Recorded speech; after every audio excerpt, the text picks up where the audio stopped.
Vamos a continuar con el ciclo de conferencias de orientación profesional de grado en estadística y hoy tenemos el honor de contar con Roberto Fernández Márquez, que es egresado de nuestro máster en estadística aplicada de la Universidad de Granada y que previamente hizo la licenciatura en matemáticas por la UNED.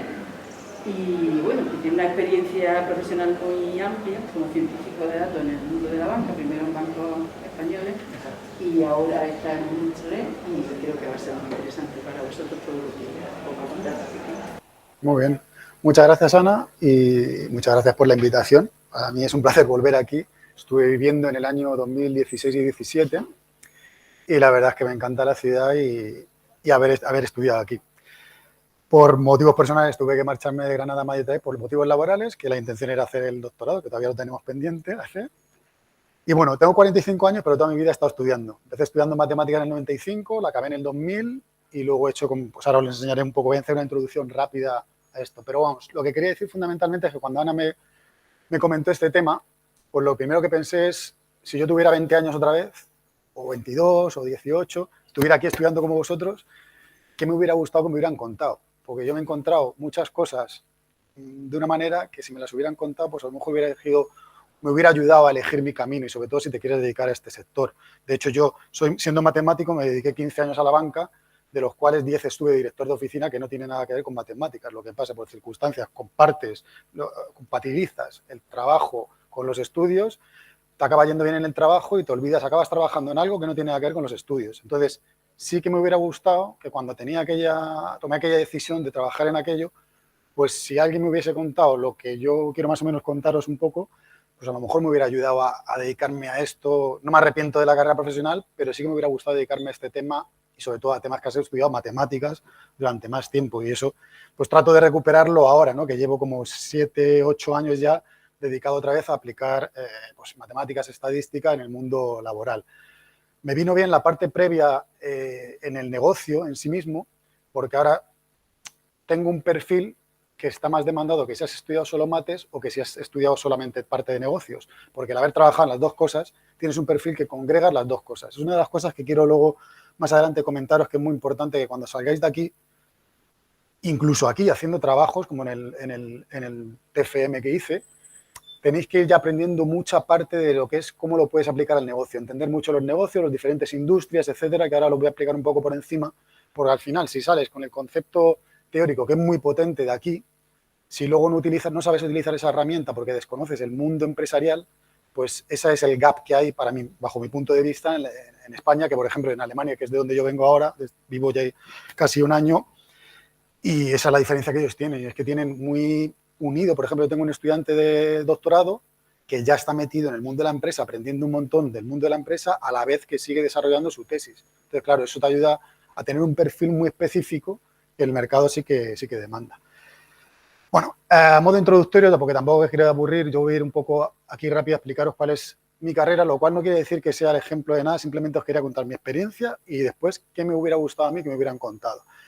Pues, aunque he tenido trabajos previos, típicos de estudiante, me he reducido solamente a lo que tiene que ver con, a partir del 2000, cuando más o menos tuve un trabajo dentro de la banca ya más estable y luego una carrera. Entonces pongo estos últimos 20 años, que son realmente mi vida laboral, por así decirlo. He trabajado en estos 7 bancos en España. Lo que pone ahí M&A son pues fusiones. Y bueno, pues he trabajado en ellos durante 15 años y ahora me he cambiado al sector del reaseguro. En esta parte pongo que en estos 14 años estuve dedicándome a lo que es la parte de lo que os he comentado antes, director de oficina, de todo tipo, de empresas grandes, medianas, particulares, por diferentes partes de España, pero sobre todo en Madrid. Entonces, luego en servicios centrales también y aprendiendo mucho de lo que es el negocio financiero. ¿Qué es la ventaja que te da cuando trabajas en este sector?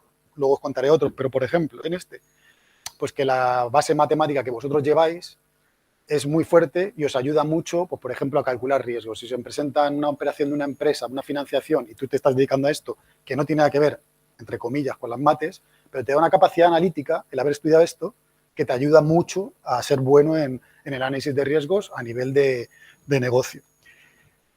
Luego, a partir del año 14, pues vi que empezaban a cerrar muchas oficinas bancarias. La red, los bancos en España pasaron de ser 140 y ahora creo que quedan 7 o 10 más o menos. Entonces, claro, aunque yo era bueno en lo mío, estaba siempre en el ranking, yo soy una persona bastante humilde y prudente. Pensé, pues este perfil, aunque yo vaya sobreviviendo como en el Titanic, como la orquesta hasta el final, pues creo que a lo mejor hay que cambiar, ¿no? Entonces, ¿qué hice? Pues, entre otras cosas, me he ido formando durante todos estos años en diferentes másters, que son los 4 de la derecha, más la carrera, y cuando vine aquí a Granada, pues ya estaba metido en temas de inteligencia de negocio, y fue cuando miré en la Universidad de Granada, que tiene cierto prestigio porque ya la conocía, ver la parte de matemáticas que podía encontrar que pudiese ayudarme a reforzar lo que había estudiado unos cuantos años atrás, pero más focalizado en análisis multivariante, modelos de respuesta discreta, datos funcionales, toda una serie de batería de formación teórica fuerte detrás que te ayude, porque toda la gente en España y en Europa que se dedica a inteligencia artificial, hay muchísimo marketing detrás de eso. Entonces, hay mucha gente que son pues como conductores, pero realmente no saben manejar, no son mecánicos. Entonces, si tú sabes de mecánica y además conducir, pues te da una ventaja competitiva respecto del resto de compañeros que se dedican a este mundo de la inteligencia artificial, porque hay muchísima gente que estudia económicas, ADE, etcétera, etcétera, que hace 4 cursos y se mete a hacer modelos. ¿Por qué? Pues porque los programas que tienen, ya no te hablo del código que tú puedas programar, sino de los programas que hay ya a nivel usuario. Hay uno francés muy bueno que se llama Dataiku, que tú simplemente creas los workflows, es decir, los flujos, con lo cual tú dices, bueno, pues quiero manejar los datos, no tienes ni que tocarlos, porque va haciendo todo el programa y vas arrastrando como si fuera Windows, entonces te hace prácticamente todo. ¿Qué pasa? Que casi cualquier persona puede trabajar en eso. Ahora, la diferencia entre vosotros y ellos es que vosotros podéis investigar la matemática que hay detrás y podéis mejorar procesos que ellos nunca van a poder. Entonces, esa es una ventaja competitiva que tenéis.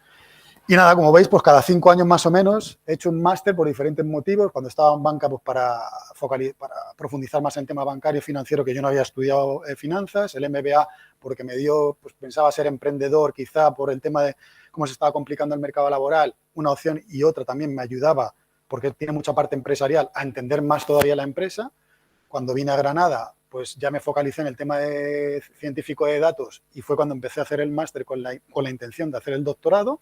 Por circunstancias que os he contado no pude comenzarlo, y luego cuando volví a Madrid, porque el banco me llamó para volver a Madrid por otra fusión, ya en Bankia y luego en Caixa, me ofrecieron un máster en este tipo de escuela de negocios, que son carísimos, me parece que está entre las 10 mejores del mundo porque sale en el Financial Times, pero al final, como me lo financiaban, pues dije, es un máster que no tiene nada que ver con el de la Granada. ¿Por qué? Porque el de Granada es mucho más matemático, o sea, son complementarios, y a mí me encantó tener esa experiencia, es decir, puedes hacer el de la derecha, el del IE, pero es mucho más pragmático. Te enseñan los productos del mercado de científico de datos, los de programación, las estructuras de la arquitectura de datos, un montón de cosas que están realmente en el mercado que, como pues conoceréis, no sé si conoceréis Dataiku, Databricks, Python, por supuesto, lo conoceréis, R, por ejemplo, R es más académico, sin embargo, Python está más instaurado en el mercado.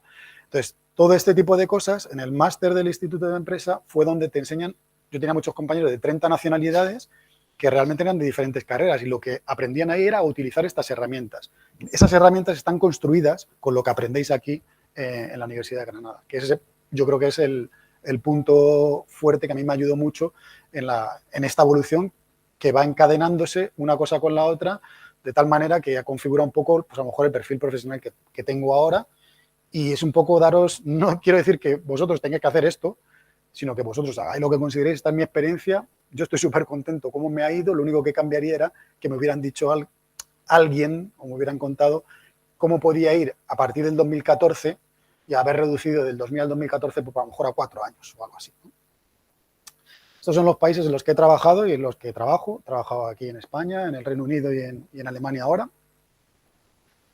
Esto es otro tema. Os pongo lo de los países porque es una cosa también que, formándoos aquí, como os estáis formando, y luego una cosa que os voy a explicar a través de LinkedIn. A mí, por ejemplo, el último trabajo que tengo actualmente, me contactó por LinkedIn una headhunter desde Italia, desde Milán, para trabajar en Múnich. Entonces, si vosotros estáis dispuestos a viajar, el abanico de oportunidades os abre muchísimo, además. Mucho mejor estructurado. Por ejemplo, en mi experiencia en Alemania, ahora os contaré un poco. La diferencia de España es que, bueno, pues las personas en Europa somos más o menos igual, te vas a encontrar las mismas empresas, la misma forma de ser, etcétera, etcétera, pero claro, las normas que rigen en cada sitio son diferentes. En Alemania tiene unas condiciones tanto económicas como de conciliación con la vida laboral que no tiene nada que ver con España. Entonces, ¿Vives mejor en ese sentido porque te pagan mucho mejor y encima te puedes dedicar a lo que quieres, etcétera, etcétera? Sí. No tienes el sol que aquí. O sea, tienes el balance de la calidad de vida. La comida no es como aquí. Entonces, como se vive aquí en Granada, desde luego que en Múnich no vivo, pero hay otras cosas que te compensan que dedicarte a esto. He saltado directamente a esta parte porque me interesaba mucho qué es lo que yo hice cuando estudié el máster, que fue meterme en las asignaturas a ver qué había. Entonces, aquí tenéis las de grado de estadística y luego tenéis la del máster, las que a mí me interesaron más porque veía más relación con la aplicación a mi trabajo, que fue por lo que fundamentalmente me decidí a matricularme, ¿no? Y entonces os señalo ahí primero de estas 5 salidas que en la página web de la universidad os dicen que hay, pues la docencia, industria, economía, ciencias y administraciones públicas, os señalo en rojo la que yo me he dedicado y luego debajo tenéis las asignaturas que yo me matriculé en ese máster por esas asignaturas fundamentalmente y que a día de hoy las sigo aplicando después de ya 6 o 7 años que terminé el máster, ¿no? Y era la minería de datos, que es fundamental porque el 80% del tiempo vais a dedicar a sacar esos datos, a analizarlos y a seleccionarlos. Los modelos de respuesta discreta, que el TFM que hice con Ana hace 6 o 7 años, no solamente me sirvió para aprobar el máster, sino que lo he utilizado luego como plantilla en muchos proyectos de la vida real que utilizaba en el trabajo. Es decir, he hecho modelos de riesgo de respuesta discreta que he utilizado como plantilla el código R que hice aquí en aquel momento, ¿no?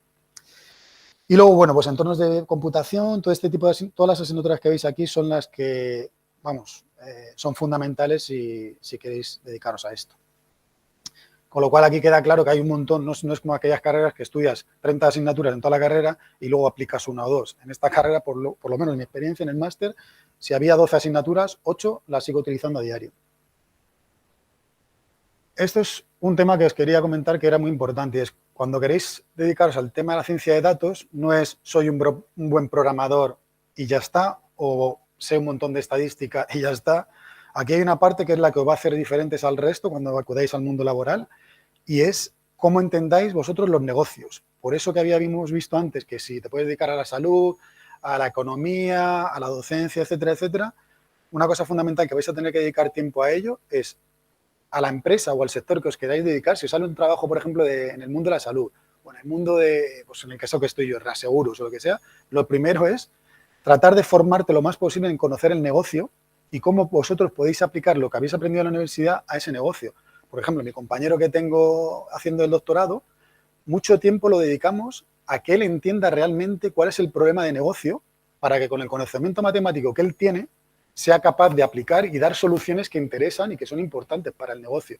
Pero si tú tratas de coger tengo una caja de herramientas y con la llave inglesa quieres arreglar todo, que es lo que te puede pasar si no conoces el negocio, no vas a ningún lado. También te digo que hay mucha gente en el mundo laboral que hace eso.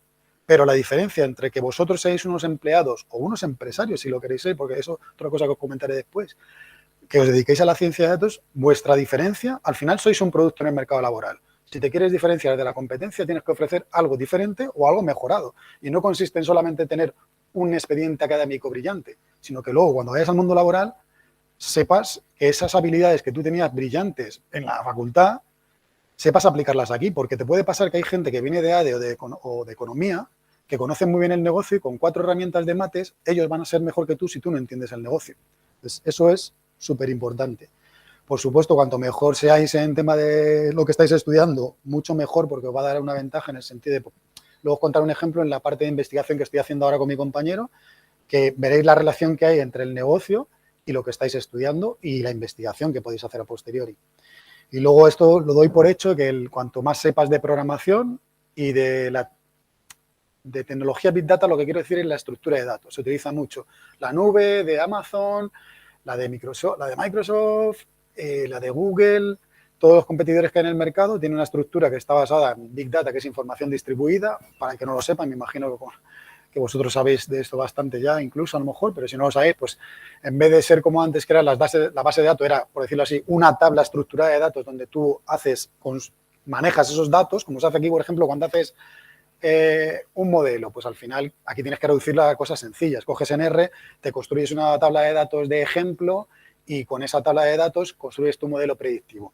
Aquí no vas a tener una tabla, vas a tener que esas tablas están duplicadas y partidas en diferentes servidores y tú vas a tener que utilizar tus herramientas de programación para construirte esas tablas estructuradas con información estructurada y no estructurada, y entonces tienes que tener unas habilidades informáticas para primero construirte esa tabla, no te la van a dar hecha. Y el segundo problema que os vais a enfrentar es que el 80 o el 90% de no son datos limpios, como aquí en la facultad, que tienen una tabla ya limpita para trabajar en ella. Te vas a encontrar que tienes que trabajar muchísimo tiempo en esa tabla para esos datos tratarlos y dejarlos preparados para poderlos utilizar en el modelo. Porque normalmente lo que te vas a encontrar es pues, un cubo de basura, literalmente, donde tienes un montón de datos desestructurados con un montón de missings, de falta de información que tú tienes que saber cómo gestionarla. Por ejemplo, por poner un ejemplo que aquí en la facultad, donde hice el máster, te enseñaban técnicas tanto para los outliers como para los missings. Entonces te decían, ¿cómo tienes que rellenar los missings? Pues por la media de la variable y tal. Eso son medidas académicas. Luego, cuando vayáis al mundo de la empresa, la historia es diferente. Es decir, no puedes aplicar la media por regla general porque puede que no tenga sentido. Y cuando hablamos de riesgo, pues por ejemplo, que una empresa te presente un documento o no, si no lo tiene informado, ¿qué es más riesgoso para la empresa? ¿Considerar que la media, como casi todos lo entregan, le pones que lo ha entregado? No. Lo más riesgoso para la empresa es que no lo tenga, con lo cual le tienes que asignar que no lo ha entregado. Este tipo de decisiones ya no son matemáticas, son de sentido común respecto del negocio, que tienes que traerlas al mundo de las mates, ¿vale? Entonces, básicamente un poco son las tres habilidades, y perdonad que está todo en inglés, porque esto también lo presentamos en la Universidad de Múnich, y entonces es un poco una adaptación aquí, pero vamos, entiendo que todos habláis o sabéis inglés, por lo menos para esto. Respecto al tema de las industrias, esta es otra visión de lo que hemos visto previamente que la universidad pone en su página web, ¿no? Estos son los sectores más o menos donde más se está aplicando el tema de Machine Learning, vamos a llamarle estadística y matemáticas de modelos de todo este tipo. Entonces vais a ver cómo en el e-commerce es fundamental, en la salud, por supuesto. Transporte, tengo un amigo que hizo un máster conmigo, que es un emprendedor, la empresa se llama Trackster, si la queréis buscar en Google. La fundó en 2018 y trata de camiones de larga distancia, por ejemplo, uno de los clientes es Mercadona, pues para ir por toda Europa, en vez de un camionero que maneja todo el camión y lo lleva todo el trayecto, pues lo que hacen es que lo que es la parte de la cabeza del camionero, lo que es el camionero con su camión, conduce de aquí a Barcelona, allí deja esto, tiene un relevo de otro camionero que coge con su tracción, su cabeza de camión, y lo lleva hasta Montpellier o lo que sea, de tal manera que pueden llevar un camión desde Valencia, desde Madrid, hasta Varsovia sin paradas. Eso es más rápido que el avión, aunque no lo parezca, y luego es mucho más barato. Entonces, esta empresa pues ha hecho varias rondas de financiación, ya van por 20 y pico millones de euros y son 3 chavales que tienen 26 años, salieron de la Carlos III de estadística. Por eso os digo que también el tema de focalizaros en ser empleados es una cultura que cuando yo era joven nos metían mucho en la cabeza, estudia, hace una carrera para dedicarte a ser empleado, y a mí es una cosa que no me gusta, porque si tenéis ideas buenas, ahora en España han cambiado mucho las cosas y no tenéis por qué ser empleados por cuenta ajena. Podéis, si tenéis una idea buena y aprendéis mucho de empresa, podéis buscaros las habichuelas para ser montaros vuestra propia empresa dedicada a temas de Big Data. Y estos 3 chavales, pues mira, se han presentado varias rondas de financiación en varios sitios, han ganado varios premios, y la base de ese negocio que está triunfando y tiene detrás a inversores tan potentes como el dueño de Mercadona, que es el segundo más rico de España, la base es matemática, o sea, es Big Data, es teoría de grafos mezclado con modelos para configurar las rutas que ellos tienen por Europa, para optimizarlas, para que el camión nunca esté parado, y encima están cubriendo 2 necesidades, bajando el precio del transporte, el tiempo, y los camioneros duermen en su casa, cobrando lo mismo. No tienen que coger el camión aquí en Madrid e irse hasta Varsovia. Tienen que ir de aquí a Bilbao, dejan la carga, se vuelven con otra carga, con lo cual sale por la mañana y por la noche el tío está en su casa. Entonces, eso es una ventaja competitiva respecto al resto de los competidores, que ahora mismo no tienen competidor. Por eso también pues el dueño de Mercadona les quiso comprar la empresa ya, y hay muchos inversores que están detrás de ellos y están creciendo. Pero la base, son 3 chavales en una oficina en Madrid, empezaron en su casa, generando este tipo de negocio. El tema de las finanzas, que es donde yo me he dedicado, pues donde está ahora mismo la máxima aplicabilidad, tanto en finanzas como en seguros, es en la detección del fraude, los modelos de riesgo, el valor del cliente, calcular el valor del cliente a lo largo del tiempo, pero eso es una parte más comercial, que también es muy interesante. Hay otro trabajo que se llama Business Intelligence, si no lo conocéis. Mi foco ahora mismo es en calcular el riesgo, modelos de riesgo de crédito y la detección de fraude. La detección de fraude es un tema muy desafiante porque, a diferencia del riesgo de crédito, donde vosotros para construir un modelo ya tenéis muchos impagos o unos cuantos impagos, y aunque está muy imbalanceado porque tienes a lo mejor un 5% de préstamos o de deudas que no se pagan, por lo menos tienes casos malos para poder construir modelos. Pero en el caso del fraude son a veces inexistentes. Yo, por ejemplo, ahora en el proyecto que estoy es financiar facturas, se llama factoring. ¿Qué pasa? Que con todas las miles de facturas que tenemos, de los clientes que tenemos aquí, por ejemplo, en España con el partner, no ha habido ningún caso de fraude. ¿Cómo construyes un modelo de fraude si no has tenido ningún fraude? Entonces es un desafío porque tienes que hacer modelos de reinforcement learning mezclado. Aquí hay varias teorías y es una cosa que podéis investigar. Yo, para mí, soy partidario, por ejemplo, de la detección de anomalías, que está basado en modelos no supervisados, que eso lo conoceréis, segmentación y clustering. Entonces, tú vas monitorizando el comportamiento de los clientes en la gestión de las facturas y cuando alguna se sale de lo normal, el modelo automáticamente te va a detectar este tipo de circunstancias. Y luego ya está el humano detrás para investigar a ver si es fraude o no. ¿Cómo evolucionará? Pues cuando haya más fraude, como por ejemplo el tema de la ciberseguridad, es otro sector súper potente, si os queréis dedicar a él. Además está súper bien pagado. Y ahí sí que hay más fraude. Entonces ya sí puedes construir modelos que ya tienes experiencia, ya tienes casos negativos en los cuales tú ya puedes construir un modelo que tiene respuesta discreta. ¿Ha habido fraude o no ha habido fraude? Y ya te construyes el modelo como tú quieras. Pero sí que es un desafío hacer modelos en los que tú aún vives en una incertidumbre porque no conoces ningún caso, ¿no? Pero bueno. Estos son los sectores más o menos que os quería contar. Hay muchas más matices dentro de cada uno. Luego ya si queréis al final, pues cualquier pregunta o cualquier cosa que queráis profundizar, pues vamos a ello. Este es el panorama de modelos que se está utilizando más o menos ahora en el mundo de la empresa. El último en llegar es el rojo, el Reinforcer, porque es lo que utilizan los coches autónomos, todo este tipo de circunstancias que no se han afrontado previamente. Entonces, tú a un coche, por ejemplo, un coche autónomo con modelos que al final son redes neuronales, básicamente, le enseñas a conducir en un sitio y cuando ese coche autónomo lo llevas a otra ciudad que no la conoce previamente, ¿cómo detecta que tiene que girar si hay una pared, ¿no? Esa pared no la conoce. ¿Qué pasa? Que con los modelos anteriores, los supervisados, tú al modelo le enseñas cada uno o los patrones que se puede encontrar, con lo cual, cuando el modelo se encuentra ante una circunstancia, ya previamente ha sido entrenado en ello y la conoce. En el caso del aprendizaje por refuerzo, que es por recompensa, en realidad, pues eso es como el juego, no sé si lo conocéis, el Pac-Man o el juego del Come-Cocos, pues ese juego está basado en ese tipo de modelos. En mi trabajo yo me focalizo por ahora en los supervisados y en los no supervisados. Por eso os decía que hay un montón. Ahora os enseñaré, bueno, luego después si puedo, una foto de lo que es realmente inteligencia artificial. El Machine Learning es un subconjunto y el Deep Learning, que al final son redes neuronales, es un subconjunto del Machine Learning. Sin embargo, si vais al mundo de la empresa, hay muchísimo marketing, a todo le llaman inteligencia artificial en general, a cualquier cosa, y sobre todo hay muchas veces pues, que te venden, por ejemplo, las consultoras, que es una empresa, yo no quiero decir nada en contra de ellas, pero las consultoras basan en venderte cosas que ni siquiera todavía tienen detrás. O sea, te venden modelos de fraude cuando al final, si ellos no tienen casos negativos, no saben construir los modelos y con lo cual te hacen un modelo, le llaman árbol, cosa que a mí me ofendió, un árbol de decisión que no es ni estadístico, sino que es simplemente unos filtros por criterios de negocio. Dices, si esta empresa factura más de 6 millones de euros, lo llevo por aquí. O sea, eso no es un árbol de decisión matemático ni estadístico. O sea, es un modelo de decisión humana, ya está. Los modelos de recomendación son muy interesantes, también he dedicado tiempo a ello, es lo que hace Netflix, Amazon, etcétera, para recomendaros cosas. Todos están basados en lo mismo.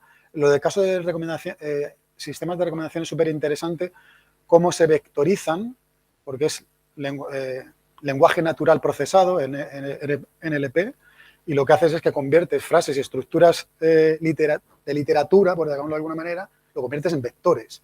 Eso es un campo que también, si os dedicáis a ello, ciberseguridad y sistemas de recomendación hay muchísimo por hacer, más que todavía en riesgo, porque riesgo ya lleva una experiencia de bastantes años y aunque vaya mejorando, pero eso ya existe. Sin embargo, el tema de ciberespacio y sistemas de recomendación existen muy recientemente y no son muy buenos. Si tenéis Netflix, que me imagino que sí, comprobaréis las recomendaciones que os hace. Yo estoy un poco harto de las recomendaciones de Netflix porque si has visto 3 películas de narcos, las siguientes que te va a recomendar son todas de narcos. Si ves de amor, todas las demás son de amor. Cuando yo, por ejemplo, me gusta ver un poco de todo. Entonces, no me recomienda bien. Amazon, por ejemplo, sí que te recomienda bastante bastante mejor. Un poco en general, solamente quería comentaros eso, las 3 bases, ¿no? De supervisar. Sabéis lo que es. Supervisado es que tenéis, vosotros vais diciendo qué queréis que haga el algoritmo, y no supervisado lo que te hace es traerte, visualizarte cosas que tú desconoces y que pueden tener sentido de negocio.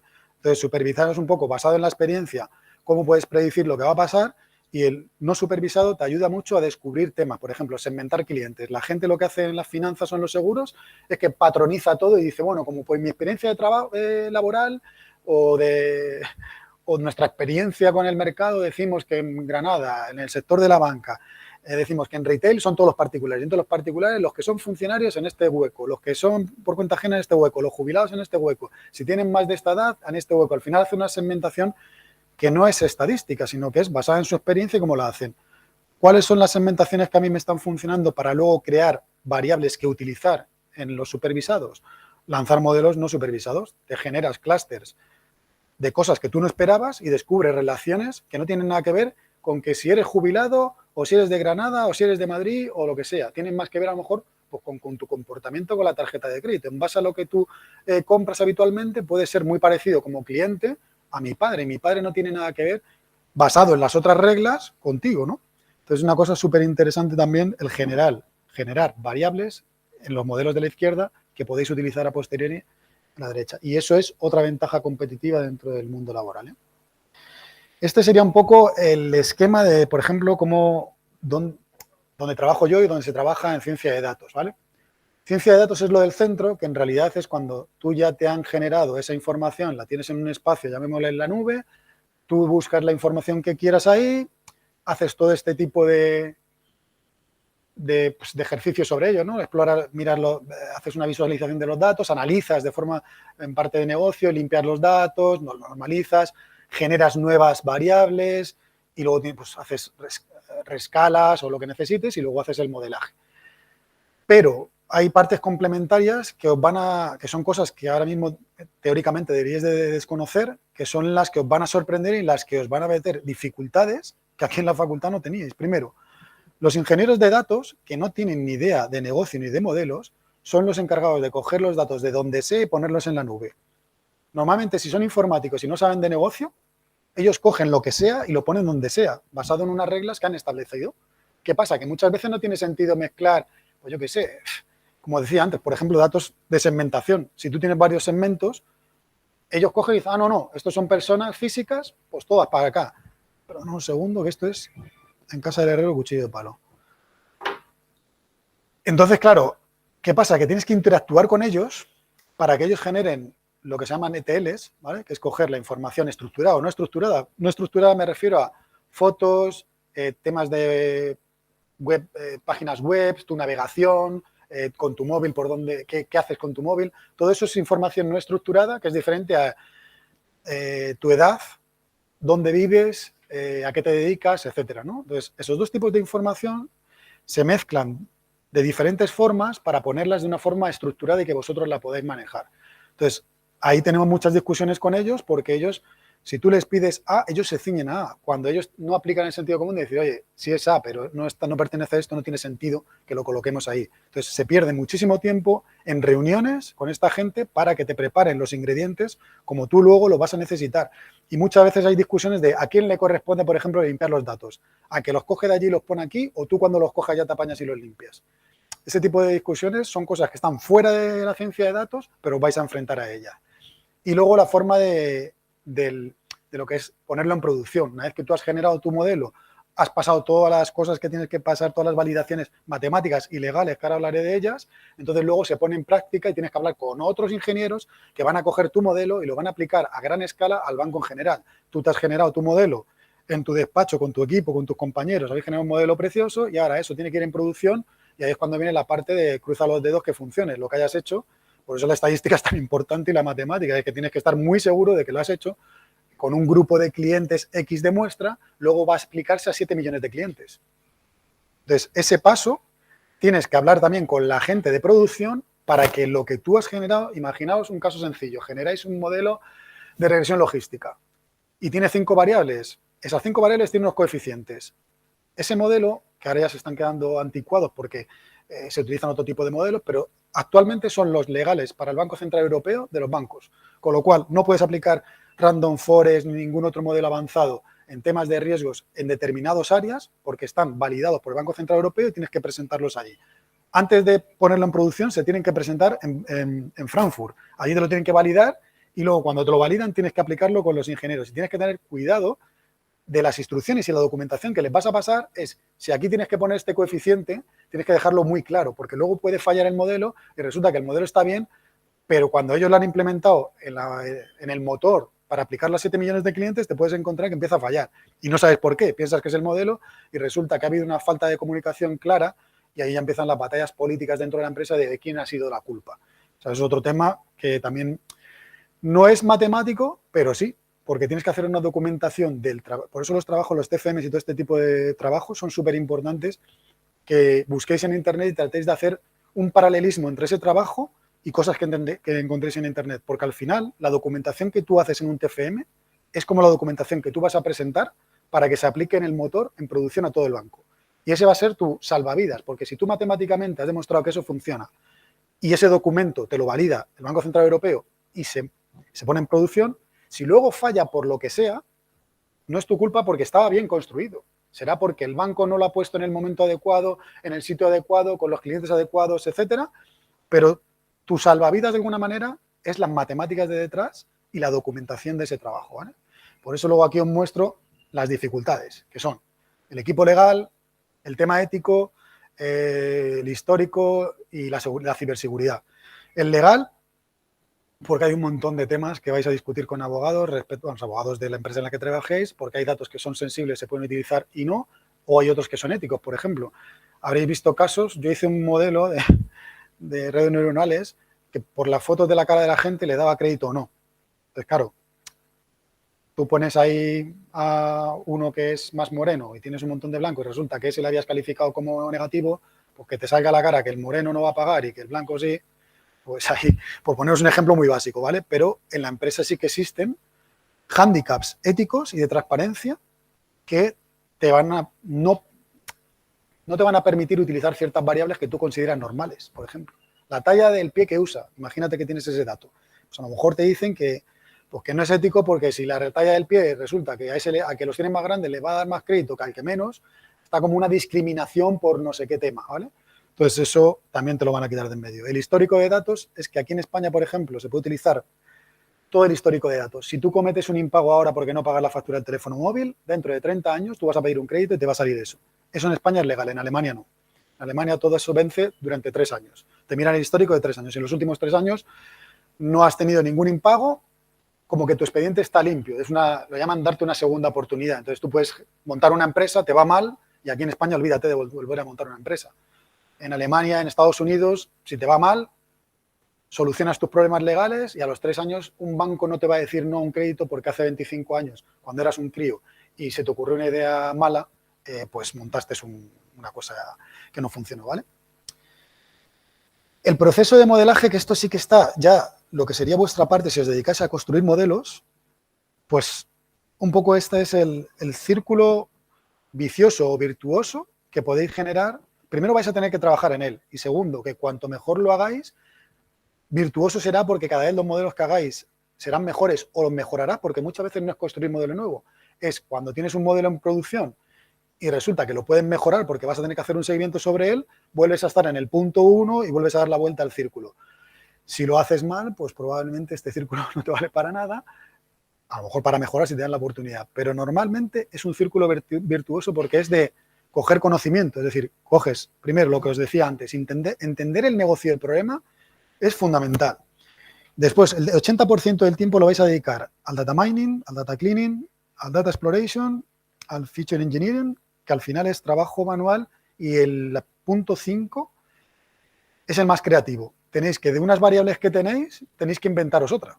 Entonces, por ejemplo, pues, no sé, un ejemplo básico de esto, que no es nada genial, pero que es en lo que se fundamenta, es si a ti te dan la fecha de nacimiento de las personas, eso como dato en sí mismo, tienes varias opciones. Extraes el año de nacimiento y te generas una variable numérica que es el año de nacimiento, o bien fijas la fecha de hoy o la fecha que tú quieras y le restas esa fecha en días a la fecha de nacimiento. Entonces ya te generas una función continua en la que tú ya tienes de variable real, en la que tú tienes la edad en días o en meses hasta la fecha de, pues por ejemplo, se utiliza mucho para las empresas el día de fundación. Coges el día de fundación y hay una relación directa con los impagos en base a cuán antigua es la empresa. Si tú tienes una empresa que tiene 40 años, es muy probable que siga pagando. La calidad del riesgo de las empresas antiguas es superior a las nuevas, porque las nuevas tienen menos experiencia, son las que más fracasan. Entonces vas a ver una relación directa, que hay una tendencia a tener en cuenta, y es una variable que es muy discriminante,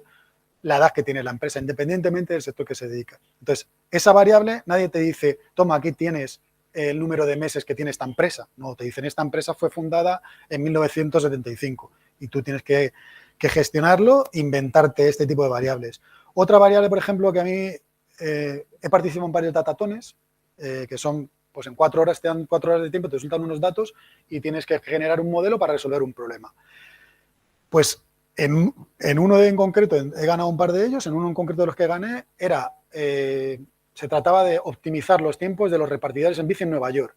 Pues la ventaja que me hizo ganar esa competición fue generar, conocéis la distancia Manhattan, la Euclidia, etcétera, etcétera, pues calcular la distancia, tú tenías la posición de la bicicleta, de dónde tenía que ir, de dónde salía, a dónde tenía que ir, entonces generarte la distancia Euclidia entre esos dos puntos, generé una variable que era la más predictiva de todas. Entonces, el problema no te dice, oye, tienes esta distancia, calcúlate la distancia que te va a servir como variable, sino que a ti te dan por la localización de la bici aquí, la localización de la bici allí, un montón de variables, te dan el tiempo. La gente, por ejemplo, cuando hicimos esa competición, la gente estaba tratando de trabajar más que si había llovido o no había llovido, si había hecho sol o no, en lugar de la distancia. Al final, la más discriminante era la distancia, no era el tiempo que hacía, ¿no? Entonces, bueno, este tipo de cosas lo veis desde el punto 2 al punto 5 y dedicaréis el 80 al 90% del tiempo. Y además es lo que va a marcar la diferencia en el modelo, porque todo el mundo, sobre todo ahora en Python y en R, tienes los paquetes ya hechos de los modelos. Entonces tú, una vez que tienes los datos preparados, lanzas el modelo y sí, hay varios modelos en los que tú vas a manejar los hiperparámetros que se llaman y vas a poder afinar ese modelo.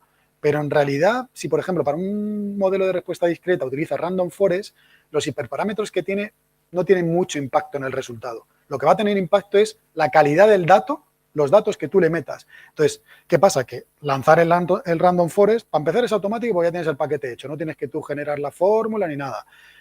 Y todos van a saber lanzarla. La diferencia entre tú y los otros va a ser cómo tú preparas esos datos. Entonces, tienes que juntar la creatividad con la parte estadístico-matemática de cálculos que tú sepas hacer, tan básicos como la distancia euclídea, para que luego te sirva ahí.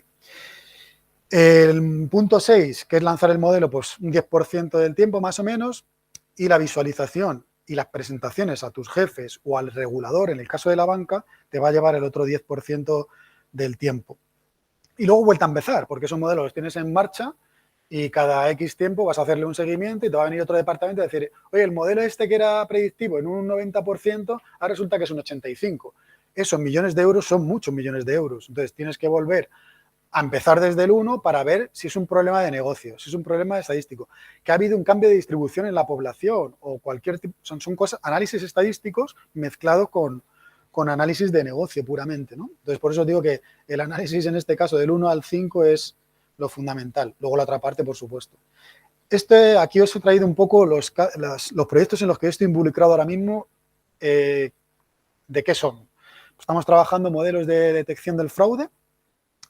En este caso son la gente que falsifica facturas. Estamos financiando facturas a nivel Europa, Suramérica y Estados Unidos. Y entonces en cada uno de los territorios tenemos que hacer modelos diferentes que hacemos un modelo global y un modelo por regiones para intentar detectar los diferentes, porque hay diferentes causísticas. Es decir, el fraude que se comete en España con las facturas no tiene nada que ver con el que se comete en otros países. Son diferentes.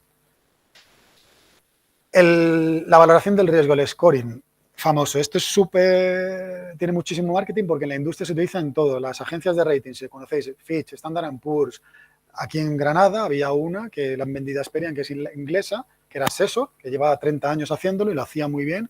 Y lo que hacía era valorar la solvencia de una empresa. En base a los datos que ellos tenían públicos y no públicos que podían acceder a ellos, construían un scoring, es decir, una probabilidad de que esa empresa quebrase el año siguiente, o en 3 meses o en un mes.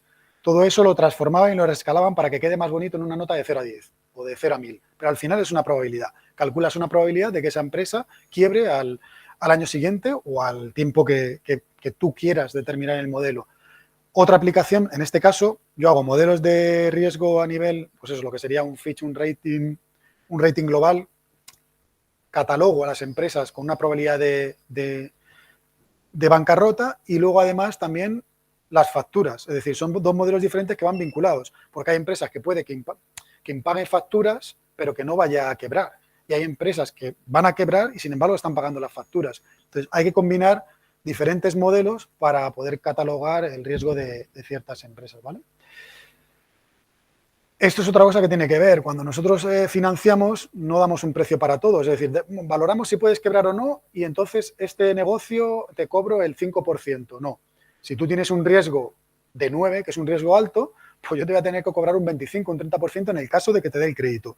Si tú tienes un riesgo de 3 o 4, tú no vas a querer pagar un 25% de interés.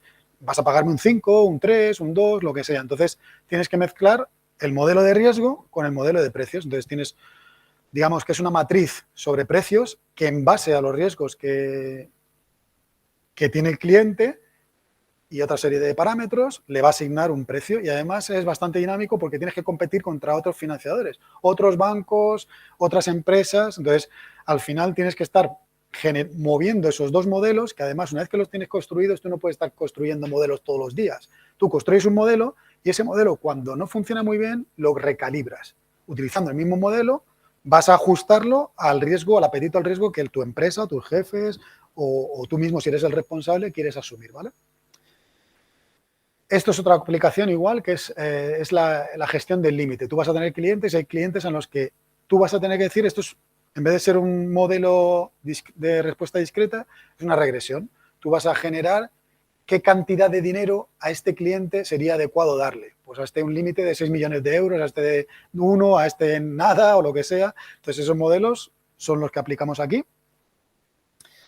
Y la gestión de las carteras, que esto es aplicable a cualquier ámbito, al ámbito de inversión. Si os gusta la bolsa y tenéis cartera de acciones, es lo mismo. En este caso, para nosotros son clientes que tienen un riesgo y tienen una rentabilidad.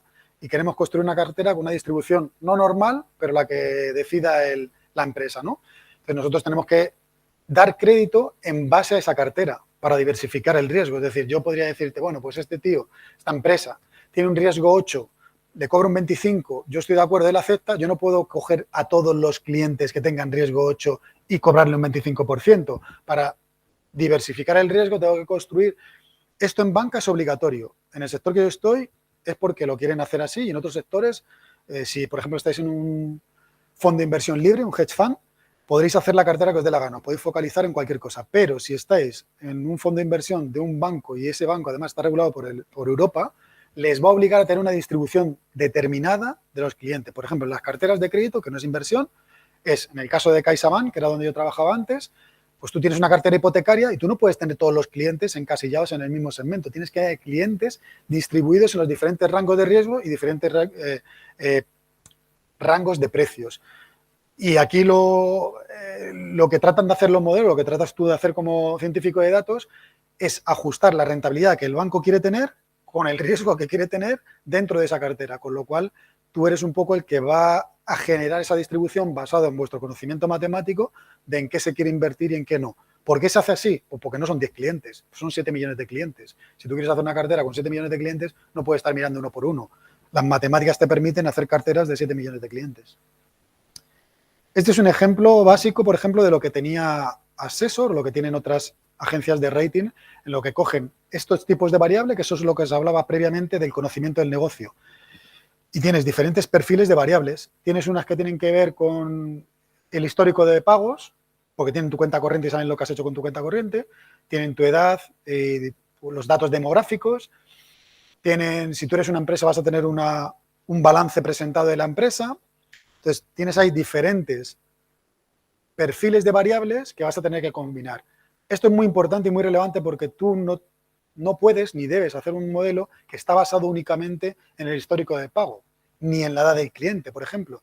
Tienes que tener un porcentaje más o menos equilibrado entre todos estos perfiles coger variables de cada perfil que tengan sentido de negocio, que estén distribuidas en todos estos perfiles y que además matemáticamente tengan un resultado, que sean predictivas. Si tú tienes que todas las del pago, tú puedes hacer un modelo con 5 variables del histórico de pago que sea súper predictivo, mejor que sin embargo no te lo van a aceptar, porque asumes un riesgo muy alto de que las otras variables, que pueden ser también muy predictivas, si no las utilizas y resulta que tiene un histórico de pago bueno, pero tiene una solvencia dudosa, pues el modelo va a fallar luego en la vida real. En la teoría te va a funcionar, es decir, en la teoría, en el dataset de entrenamiento, digamos, en la tabla de entrenamiento, ¿vale? Y luego la forma de llevarlo, esto es muy importante, esta gráfica, que veáis cómo lo que vosotros hacéis en probabilidades, en fórmulas, en números y todo ese lenguaje matemático que se utiliza en la facultad, cuando se lo tienes que llevar al mercado, ellos no lo van a entender. Si vosotros hacéis una fórmula de la regresión logística, pues ahora se conoce mucho, pero en general el 80%, el 90% de la población se le van a quedar los ojos como platos. Pero si tú le haces una visualización de esa misma información así, por eso es muy importante también que aprendáis temas como PowerPoint y todo este tipo de visualización de datos, porque vais a tener que trasladar a lenguaje entendible por tu abuela lo que vosotros estáis haciendo en un lenguaje bastante complejo, ¿vale? Esta es la parte, ya vamos a torcer un poco a la parte de si vosotros os queréis dedicar realmente a esto, que sepáis que tenéis un mercado que es muy amplio. Si vais a LinkedIn, por ejemplo, y vais a empleos, pincháis y ponéis Data Scientist o cualquier tema que tenga que ver con datos, os van a salir cientos y miles de empleos alrededor del mundo. Luego podéis, si sois usuarios de LinkedIn, y si no, pues os recomiendo mucho que entréis en ello, porque es una herramienta muy potente y es donde vais a encontrar muchos trabajos. Y aquí es una de las cosas también, tenéis que informaros mucho cómo funciona LinkedIn, porque no es cuestión de abrirlo y sacar la lista de empleos que hay, sino que tu perfil luego tienes que configurarlo de una manera muy específica para que la mayoría de los empleos que vosotros apliquéis no os van a llamar. Lo normal es que ellos os llamen a vosotros, porque ellos tienen también algoritmos matemáticos para buscar los empleados adecuados que ellos quieren. Entonces, es más recomendable que podéis aplicar a todas las que queráis, pero es más complicado encontrar el trabajo que a ti te gusta así. Pero si configuráis el perfil de vuestro LinkedIn con meta tags y todo este tipo de palabras que tienen que ver con lo que a vosotros os gustaría desarrollar, entonces esas empresas que os buscan os van a encontrar mucho más fácil, ¿vale? También os recomiendo que dentro de LinkedIn, si os interesa, podéis entrar en la página de Munich Re, que es donde yo trabajo actualmente, que es la mayor reaseguradora del mundo. Después está Swiss Re y después ya el resto. Hay muy pocas, pues es un sector muy concentrado en 6-7 empresas grandes mundiales. Esos son los empleos que actualmente no. Bueno, cuando saqué el pantallazo, los que mi empresa para Data Scientist ofrecía alrededor del mundo. Los puntos azules que veis en el mapa sois las localizaciones donde podríais trabajar. Como os decía antes, esto es un ejemplo basado en mi experiencia. Podéis encontrar otras empresas de otros sectores, pero la idea es que tanto en la búsqueda como en vuestro perfil, precisamente utilicéis los datos. Sepáis que, por ejemplo, si a ti te gusta, hay cosas muy específicas y muy absurdas que funcionan debajo de tu nombre, puedes poner cosas. Entonces, si vosotros ponéis ahí Big Data, no sé, buscáis, yo lo que hice hace unos años fue ver ofertas de empleo qué ponían ellos que requerían. Y de ahí saqué como una pequeña estadística no matemática de qué palabras repetían ellos. Que si datos, que si modelo, que si no sé qué, que si no sé cuántos. Entonces encontré como que había 10 palabras que todos esos empleos que a mí me llamaban la atención son lo que ponía. ¿Qué hice? Pues coger esa palabra, esa lista de palabras y tratar de introducirlas dentro de mi currículum, tanto en el nombre como luego en las explicaciones de las experiencias laborales que yo había tenido. Entonces iba metiendo esas palabras, que era real, pero eso me ayudó a saber describir lo que yo realmente había hecho y lo que realmente yo quería, ¿vale? Y bueno, a partir de ahora voy a contaros un par de cosas más, termino y ya empezaríamos con las preguntas. Me gusta mucho cómo mi empresa pone lo de Not If by How, porque es una mentalidad que tenía yo muy dentro de mí aquí en España y que no está muy en la banca, que en la banca son más de decir nos a cosas que presentas innovadoras, que en vez de decir no, cómo hacerlo. No te dicen de no de primera, se dicen vamos a ver cómo lo hacemos. ¿Por qué mi empresa tiene este lema para todos? Porque en otras áreas, que no me dedico yo a ellos, pero que se dedican a ellos, reaseguramos, por ejemplo, las cosechas en Brasil, reaseguramos seguros que protegen ante terremotos, cosas que son muy complejas que una aseguradora normal te diría, sí, hombre, te voy a asegurar yo a ti ante la guerra de Ucrania. Pues no te aseguran. Sin embargo, aquí sí que se aseguran cosas que son súper curiosas y cosas en las que yo ni conocía que había seguros sobre ellas, precisamente por esta actitud, que es la de, bueno, esto es una cosa extraña, es nueva, pero vamos a ver cómo lo podríamos hacer. Entonces, la gente matemática y estadística que trabaja allí tiene que demostrar que la empresa puede arriesgar el dinero a cubrir ese tipo de cosas. Y esa es la parte bonita y difícil de este trabajo. Y es que tú tienes que ser capaz de convencer a gente que no entiende de mates, que basándote en las estadísticas, tú puedes asumir X riesgos y puedes ganar dinero en función de esos riesgos que tú puedes asumir porque los tienes medidos y porque los tienes valorados, ¿vale? Estas dos últimas slides son recomendaciones que yo os haría ahora, por si queréis hablar de ellas, o para que las llevéis para casa, que es fundamental es que hagáis una investigación de que lo que os decía, os he enseñado un par de slides atrás. ¿Qué demanda el mercado laboral relacionado con lo que estáis estudiando? ¿Qué formación se adecua a la demanda? Es decir, si sabéis mucho de matemáticas y no tenéis ni idea de empresa, pues igual os toca hacer un MBA, ya no te digo de los caros, pero hay MBAs baratos. En la universidad pública podéis hacer un MBA que al final es un máster de, lo que sería un máster de administración de empresas, ¿vale? ¿Qué porcentaje de lo anterior ya tienes en tu mochila? Pues si sabes mucho de mates tendrás que focalizarte en estudiar de lo otro, y si sabes mucho de mates y mucho de empresa y a lo mejor hay otra parte que te interesa, entonces tienes que analizar mucho lo que pide el mercado y lo que tú llevas. Y lo de LinkedIn es lo que os acabo de comentar, los meta tags. Tenéis que diseñar esos detalles. Yo hasta hace 5 años no tenía ni idea de que eso era tan importante. Era más importante que poner tu título universitario, que poner todo esto. Lo más importante es el contenido de palabras sueltas que pones, porque no buscan frases, buscan palabras concretas, por lo que decía, data, tal, modelos. Entonces eso, además, hay mucha formación en Internet, podéis buscarlo y incluso vídeos de YouTube que te enseñan este tipo de cosas. ¿Yo qué me llevaría para casa si yo estuviera en vuestro caso? Tenéis que estar actualizados, esto es una recomendación que es una opinión personal, tenéis que estar actualizados como trabajador o como empresario demandado por el mercado. Si montáis una pequeña empresa, pues no montéis una panadería en medio de un descampado. Tenéis que montar una panadería donde tenéis demanda. Y si sois trabajadores y queréis dedicaros a X cosa, tendréis que buscar lo que haya de mercado para poder trabajar en ese sitio. Es decir, si ahora no, pero años atrás, por ejemplo, si te quieres quedar en Granada a vivir, yo mis compañeros de banca, que cuando ha habido fusiones no han querido ir a Madrid, si se querían quedar en Granada no podían trabajar en banca, pues tenían que mirar qué era lo que podían trabajar en Granada para poder quedarse en su tierra, ¿no? Pues entonces un poco es eso, de ser inteligente y no pedir peras al olmo. Si estás viviendo aquí y este es el sector potente, pues vosotros vais a tener suerte porque ahora se está desarrollando mucho esto en Granada, lo cual es una suerte para vosotros. Lo que os decía antes, si tenéis el conocimiento teórico y te falta la experiencia viceversa, focalizaros en complementar las debilidades que detectéis y sobre todo buscarlas, porque es que hay gente que piensa que sabe todo y tiene un montón de debilidades y las desconoce. Es muy importante. Yo en eso soy súper autocrítico y por eso he cambiado mi perfil profesional. He mirado qué era lo que pensaba, siempre he tratado de formarme en aquello que pensaba que era importante para mí, porque me gustaba, porque encima te podían retribuir por ello, y entonces focalizarme en mejorarlo. Tener paciencia. Es que yo cuando me marqué el objetivo de cambiar de director de banco a Data Scientist, tuve que hacer varias cosas. Una, rechazar no. Me bajaron el sueldo a la mitad. No sabía si lo iba a conseguir, lo que luego a posteriori me ha llegado. Tenía una serie de incertidumbres que no las sabía. La gente normalmente lo que quiere es, no, yo dejo hoy de trabajar en esto y me pongo a trabajar esto. Y en 24 horas he cambiado mi perfil. Yo me he pasado como 3, 4 años, cuando estuve estudiando el máster, entre otros años, en los que era un objetivo a medio plazo en el que tú estás trabajando todo ese tiempo y no sabes, es como cuando haces una inversión en bolsa, si haces análisis fundamental y haces value investing, que no tiene que ver con el trading. Tú estudias una empresa y esperas un retorno a 5 años, con lo cual tienes que hacer un trabajo muy duro y esperar esos 5 años. La gente que quiere cuando va a bolsa, quiere meter 5 duros, 1 euro hoy y tener 5 euros mañana, ¿no? Entonces, es una recomendación que hago porque hay gente que se frustra mucho porque luego puedes conseguirlo, ¿no? Entonces, para mí lo importante es el camino. En el día a día, ser feliz en lo que haces y disfrutar de ello. Y con ese objetivo, porque tienes que tener un objetivo, si no, no vas a ningún lado.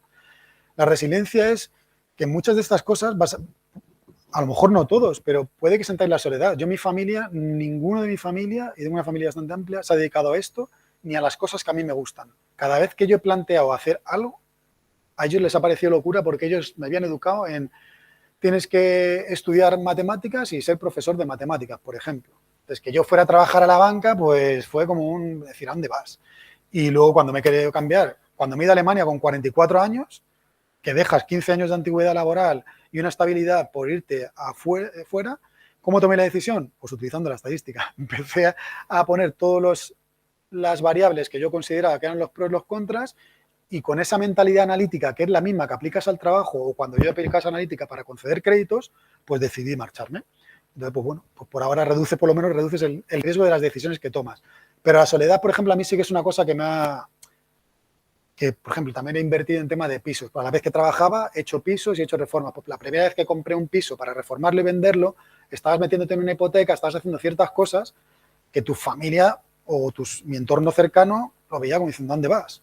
Entonces, claro, el perseverar en lo que haces porque lo has analizado, porque consideras que es correcto y aunque te sientas solo, perseverar en ese camino, si es lo que queréis, por ejemplo, si alguno de vosotros tiene esa dificultad, pues lo que tenéis que buscar es un entorno de gente que se dedica a lo mismo, que te va a dar inputs y experiencias positivas en eso para que te ayude a ti a estar convencido y a perseverar en lo que quieres. Pero si tu padre es panadero y lo de los Big Data le suena chino, es muy probable que te presione a que te heredes la panadería y sigas trabajando en lo suyo. Entonces, si no os ha pasado, mejor, pero si os pasa, es una cosa que es la mayor dificultad. Y salir de tu zona de confort, el pensamiento autónomo, va relacionado con eso. O sea, las cosas que te dice tu colega, es que este sector es mejor, el otro no, lo que estás pensando es una mierda, esto, lo otro. Olvidaos de todo eso. Tenéis que ser autónomos en el sentido de investigar bien, conoceros a vosotros mismos para saber qué queréis hacer, analizar todos esos riesgos y esa rentabilidad en vuestra carrera profesional que podéis tener y en base a eso decidir. Y de esa manera no os arrepentiréis de nada, aunque os salga mal. Es decir, si decidís ir Data Scientist, iros a Noruega a trabajar porque os han ofrecido en esta empresa X un salario X y hacer estas cosas, valoráis todo eso y luego hay unas variables que son la incertidumbre de que vayas allí y la gente de tu equipo sea asquerosa y te lleves mal con ella, entonces te sientan mal y tengas que volver de España y has fracasado, ¿vale? Esa incertidumbre la tenéis que manejar. Pues por eso lo que conocéis podéis hacer un análisis para decidir qué queréis vosotros hacer con vuestras vidas y a dónde queréis ir. Por lo tanto, a nivel emocional, conocerse es clave, salir del ruido, porque a mí eso me ha molestado, me ha frenado muchas veces. Yo en el año 2014 estuve a punto de lanzar una startup que era un algoritmo para generar la bolsa, lo que es la compra diaria, ¿no?, de la semana. Pues lo que hice fue, en 6-7 supermercados grandes de España, hacer web scraping. Ahora no se puede hacer tan fácil, pero cogí toda la información de esos 6 grandes supermercados, generaba un menú semanal con un nutricionista que lo diseñaba o tú lo seleccionabas y luego optimizar la compra que tú tienes que hacer. Pues oye, si tienes que, para cocinar estas cosas necesitas sus ingredientes, optimizas en cantidad justa, un poquito por exceso, y luego te hacía automáticamente cuál era la compra, si tenías que ir al Mercadona, al campo, al otro, que era el que mejor te salía a igualdad de condiciones. Si vas a comprar Colacao, cuál era el que mejor lo tenía, etcétera. Con lo cual, como una cartera de riesgo, tú tenías todos los productos que a lo mejor en uno y en otro eran aquí más caro, aquí más barato, pero luego era al revés, pero teniendo toda la cartera junta optimizabas el precio. Entonces, estuve a un momento de montarlo, hice un análisis del mercado sobre cómo iba a evolucionar el e-commerce, esto fue en el año 2010, el estudio que hice fue peor de lo que luego ha sido. O sea, no me arrepiento de no haberlo hecho, pero las presiones del ruido de que iba a fracasar, de que no sé qué, tal y cual, me hizo quedarme en el lado seguro, no tomar el riesgo, y ahora, pues a lo mejor eso seguro que hubiera ido bien, porque simplemente con el mercado que yo estimé que iba a haber, se ha quedado ridículo con lo que luego ha sido el e-commerce, con lo que está siendo, ¿vale? Entonces, bueno, esto es un poco el resumen de todo lo que más o menos a mí me hubiera gustado que me contasen cuando tenía vuestra edad. Y ahora, pues nada, si queréis un turno de preguntas, sentiros libres de cualquier pregunta que queráis hacer y podemos, pues, abrir cualquier tipo de debate, si queréis, incluso entre vosotros, diferentes opiniones que tengáis o imagen que tengáis. Y básicamente esto es lo que os quería contar. Y espero que, pues, alguno de vosotros os sirva de algo. ¿Vale?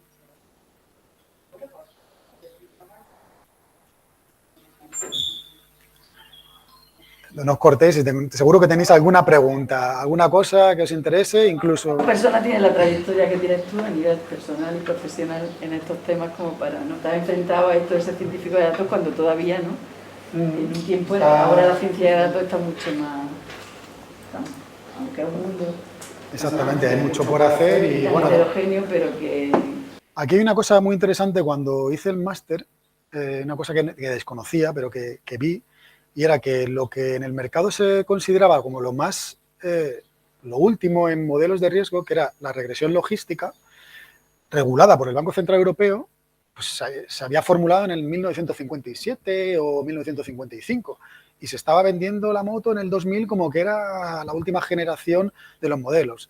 ¿Cuál era el tema? Y es que en 1960 no había la informática que hoy hay hoy, ni el tratamiento de datos, ni la información para poder utilizar eso. Entonces, es una herramienta de hace 50 años que ahora mismo está presente en el mercado y que se utiliza habitualmente y que de hecho es la oficial en el Banco Central Europeo, ¿no?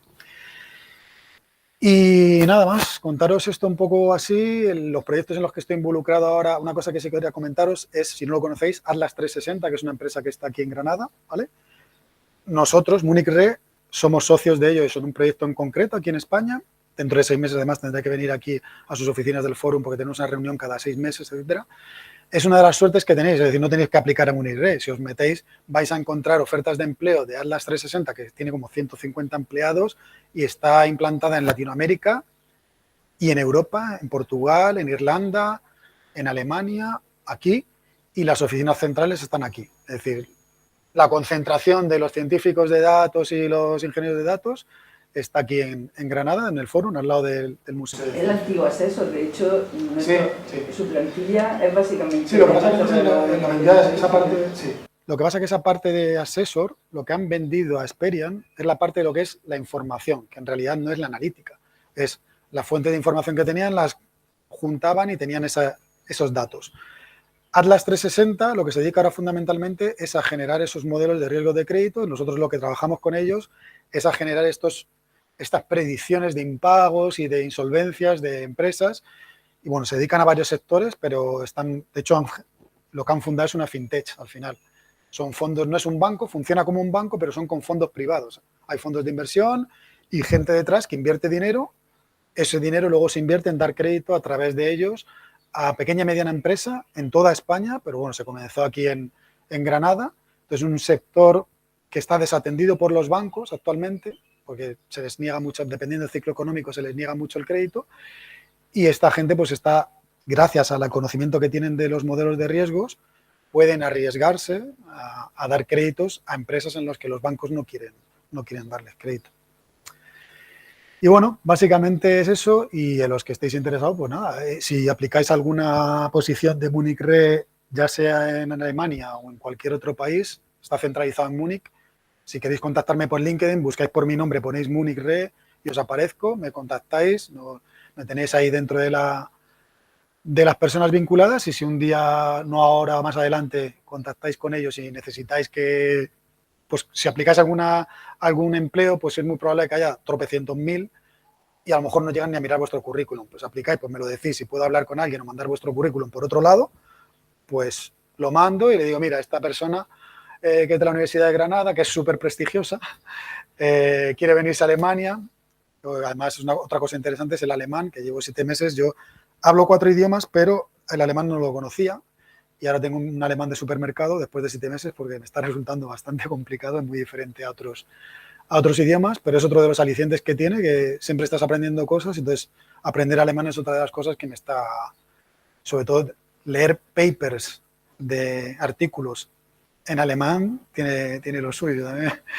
Es bastante interesante, la verdad. Y bueno, en el caso de Múnich, pues mira, luego hablan de inmigración, en Múnich somos el 57% inmigrantes de fuera, o sea, no somos alemanes, con lo cual la multiculturalidad que hay allí es bastante alta. Estas empresas, Munich Re era más tradicional. Conoceréis a Allianz, que es uno de los competidores en el mundo de los seguros, porque está instaurada en España y es un carácter más internacional de hace más años. Munich Re es una empresa que ni siquiera hacía publicidad. Si veis el edificio de detrás, creo que el año pasado por primera vez le han puesto el logo fuera. Durante 140 años no tenía ni logo. O sea, son un negocio que ha sido tan rico y tan seguro de alguna manera, valga la redundancia, que es que ni siquiera tenemos, solo en Múnich, 17 edificios, y de los 50.000 empleados trabajamos 4.000 en Múnich, el resto repartidos por todo el mundo. Y bueno, y en esta empresa además no solamente nos mandan por viaje a los comerciales, mandan también a los científicos de datos, porque yo, por ejemplo, la semana pasada estaba en Hamburgo por otro tema de modelos de riesgo, con una posible fintech que se llama Balvin, que se dedica a este tipo de cosas, como Atlas 360. Pues estuve una semana en Hamburgo revisando qué datos tienen, qué modelos están haciendo, cómo lo están haciendo, qué podemos hacer, qué podemos mejorar, si nos interesa invertir en esa empresa. Entonces hay un montón de cosas que van relacionadas con el científico de datos, que aunque no seáis, en teoría no deberíais de hacer viajes de negocios, aquí en Atlas 360 os puede pasar lo mismo. Nos mandan a Colombia un mes porque resulta que los modelos que se van a aplicar en Colombia, pues tenéis que ir in situ a hablar con la gente que está allí trabajando de vuestro perfil para auditar qué es lo que están haciendo y para pues, diferentes cosas de trabajo que tienen que ver, con lo cual los viajes de trabajo no se restringen a los viajes de negocios puros y duros, sino que aquí en esta empresa pues nos toca, a mí no me gusta mucho lo de viajar, pero nos toca viajar a todos. Y luego el perfil de empleado que estamos ahí, aparte de ser muy internacional ahora en la parte de científicos de datos, yo donde trabajo soy el único español, hay un suizo y los otros 38 son alemanes, pero sí que hay otros departamentos que también se dedican a este tipo de cosas, que son de diferentes nacionalidades. Las edades están bajando mucho porque es una empresa muy tradicional, entonces se está retirando mucha gente, se está cambiando mucho, está entrando mucha gente joven. Y hay una cosa que me gusta mucho del modelo alemán de la empresa, por lo menos donde yo trabajo, y es que es bastante más meritocrática de lo que son las empresas aquí en España. La política aquí en España en la empresa multinacional es 80% política, 20% meritocrática. En Alemania es al revés. Es 20% política, que es en los altos cargos, digámoslo así, y el resto, lo que tú haces te lo van a valorar y te lo van a pagar. Luego, como personas, es igual que en España. Listos, tontos, buena gente, mala gente, te encuentras la misma proporción en todos lados, pero sí que las normas que rigen el tema laboral allí no tienen nada que ver con lo que vivís aquí. Allí eso sí que nota una ventaja en todos los aspectos y te sientes muy bien tratado como empleado. La verdad es que, y claro, ellos se quejan mucho. A mí me llama la atención porque llega allí, se quejan por todo. Y yo digo, vosotros no conocéis España. Digo, el mundo laboral aquí es más complejo todavía. Ahora, empresas como Atlas 360 o empresas de este tipo fintech o innovadoras, es otra película. Los grandes bancos están cambiando porque también tienen a gente más joven, están tratando de ser más innovadores, pero por ejemplo, habréis oído hablar de blockchain. El blockchain lo está utilizando BBVA, Santander, Caixa para 4 operaciones concretas grandes, etcétera, etcétera. Lo están vendiendo como muy innovador, pero no está implementado. Entonces, si os dedicáis también a este tipo de temas, ciberseguridad, blockchain, etcétera, dentro de sectores tradicionales que se están transformando, vais a tener mucho por hacer. Yo no quería centrarme en el tema de trabajador por cuenta ajena, porque ya te digo lo que os he comentado antes. Si tenéis ideas, sois emprendedores, ahora mismo yo, lo que decía antes, yo no me arrepiento, pero creo que me hubiera ido muy bien montando esa pequeña empresita. Y sobre todo porque la tecnología y lo que vosotros dedicáis los datos no requiere mucho capital. Puedes montar la empresa en tu casa. Con un ordenador portátil, con una buena idea y aprendiendo lo que tienes que hacer, puedes montarte una empresa. Cuando yo era más joven, montarte una empresa significaba pedir un crédito, alquilar una oficina o comprarle el local, una inversión tan fuerte que ya de partida ya empezabas perdiendo dinero y encima con bastante miedo, porque arriesgabas incluso patrimonio de familia que te haya dejado dinero, el del banco, no sé qué. Hoy en día, al sector que vosotros entiendo que os queréis dedicar, pues es que no os cuesta prácticamente nada. Es que una buena web hace años costaba 5.000 euros montarla. Hoy en día, si no te la montas tú y te la montan, o sea, es que, o si os hacéis socios de uno que sea programador informático o lo que sea, es que no os cuesta prácticamente nada. Os cuesta el trabajo porque, obviamente, si montáis una startup, no os va a pagar nadie. Vais a ser vosotros y vais a tener que vivir de ello. Entonces, hasta que tú empiezas a poder vivir de eso, tienes que esperar un tiempo. Entonces, a lo mejor tienes que compatibilizarlo con otro trabajo mientras lo montas. Yo, mientras me monté este proyecto del tema del algoritmo que os he contado, estaba trabajando en el banco de 8 a 3, más o menos, y luego las tardes las dedicaba a hacer el MBA y a hacer ese proyecto. Entonces, sí que, claro, tenéis que dedicarle tiempo, pero la oportunidad existe. Y la única recomendación que os hago es que busquéis lo que os apasione, porque mi experiencia laboral, cuando he pasado años, que los he pasado, en puestos que no me gustaban, por mucho que te paguen, el primer mes te hace gracia, el segundo mes te hace gracia. Pero cuando te acostumbras a un salario alto a hacer algo que no te gusta, cuando pasa un año, estás quemado, por mucho. Eso y el ambiente laboral. O sea, no es de miedo que mucha gente quería coger un empleo y tenerlo 40 años, que era la mentalidad de antes. Yo llevo no sé cuántas empresas, y no solamente estas, sino las que he estado antes, yo qué sé, he pasado por 10, 15 empresas, yo qué sé, no lo sé. Entonces, tenéis que buscar lo que os gusta y luego, si el ambiente laboral donde vais acompaña, si no, buscaros la vida y cambiar, no tengáis miedo, no os apalanquéis en un sitio porque tengáis un buen puesto de trabajo. Si el ambiente, el entorno con el que vas a pasar 8 horas al día no es bueno, buscaros las habichuelas y huir de ahí, porque es que al final la salud os va a afectar mucho. Entonces, esos son variables que también era lo que yo me hubiera gustado escuchar, ¿no? Que son cosas que tú te piensas que vas a ir a un trabajo y todo va a ser color de rosa o vas a encontrar dificultades y no las vas a poder solventar. Te haces empleado fijo de una empresa y vas a tener que estar ahí siempre, pase lo que pase. Eso, si tenéis esa mentalidad, vais a sufrir, primero por eso que os he dicho y segundo porque si ese sector va mal, os vais a quedar en la calle con un perfil profesional no demandado. La formación continua, mis padres se ríen un montón de que siempre estoy estudiando, pero si no llego a hacer eso, no hubiera podido cambiar mi perfil profesional. O sea, yo conozco a gente de mi sector que tiene mi edad, 45 años, está en el paro de hace 2 años y no le quieren en ningún lado. Porque ¿quién quiere a un director de oficina que ya no hacen falta? Si es que ya hacen los modelos de riesgos, hacen los análisis de riesgos. Entonces, claro, yo antes de que pasara esto, pues es lo que os decía, estar pendiente un poco de, aparte de lo nuevo que sale tecnológico por ocio, estaros también un poco pendiente de cómo se mueve el mundo laboral, a lo que queréis dedicar. A lo mejor te estás dedicando a una cosa que te gusta mucho, pero el ciclo económico, la globalización hace que no tenga futuro y te lo tienes que reconvertir. Los negocios que en la pandemia han sobrevivido, los negocios pequeños, son los que mejor se han adaptado a Internet que no lo estaban.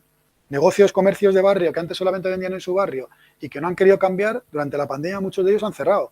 Aquellos negocios que vendían X producto en el barrio y que lo han vendido en Internet han crecido exponencialmente y ahora prácticamente se dedican a Internet y no. Entonces, tener la capacidad de adaptaros a los cambios que os van a suceder, yo hace 20 años no me imaginaba ni por asomo que me iba a dedicar a esto.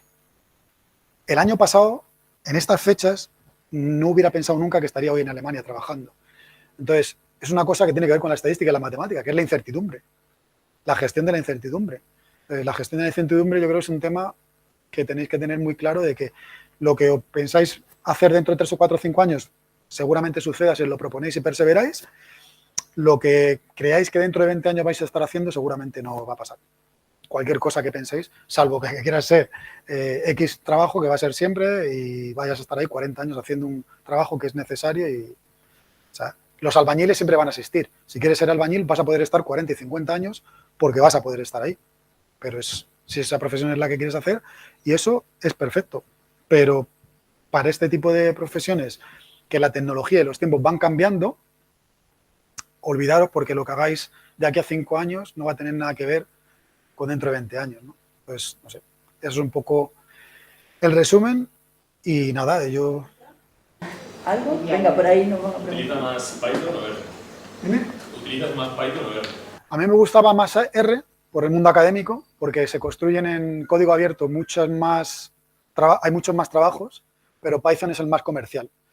Python, aunque los dos se pueden conectar a los sistemas Big Data, Python a través de los notebooks de Jupyter, que en vez de ser el código habitual que se utiliza en cualquier programación, los scripts básicos, en los notebooks de Jupyter te permiten hacer visualizaciones. Entonces, ahorras mucho tiempo porque en vez de hacer el código en R y luego tener que hacer la presentación, en Python puedes hacer las visualizaciones a la vez que haces el código. Entonces, ¿qué pasa? Pues que puedes imprimir eso y puedes hacer la presentación directamente sacando pantallazos de lo que vas haciendo paso a paso, ¿no? Entonces, eso es una ventaja.